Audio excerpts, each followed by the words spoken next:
जैसा कि आप लोगों को पता होगा कि सिनेमा घर खुल चुके हैं और फिल्में भी लगनी शुरू हो चुकी हैं। दोस्तों ऐसे में खेसारी लाल यादव पीछे कैसे रह सकते थे। खेसारी लाल यादव के आने वाले नए फिल्म का फर्स्ट लुक रिलीज हो गया है। खेसारी लाल यादव ने खुद अपने फेसबुक अकाउंट से इस फिल्म का फर्स्ट लुक रिलीज किया है। इस फिल्म का नाम है चोरी चोरी चुपके चुपके। आप लोगों को पता होगा कि यसी फिल्म्स के प्रोडक्शन में बनने वाली फिल्मों की शूटिंग करने गए थे खेसारी लाल यादव इंडिया से बाहर।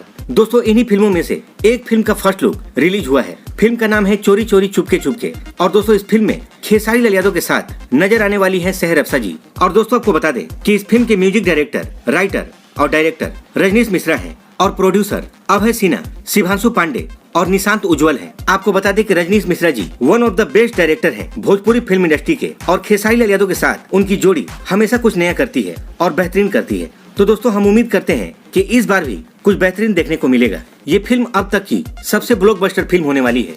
वैसे आप लोगों को इस फिल्म का फर्स्ट लुक कैसा लगा कमेंट करके जरूर बताइएगा। तो फिलहाल इस वीडियो को यहीं खत्म करते हैं। तब तक इस वीडियो को लाइक और शेयर करते रहिए। फिर मिलेंगे एक नई वीडियो में एक नई खबर के साथ। तब तक के लिए जय हिंद, जय भोजपुरी।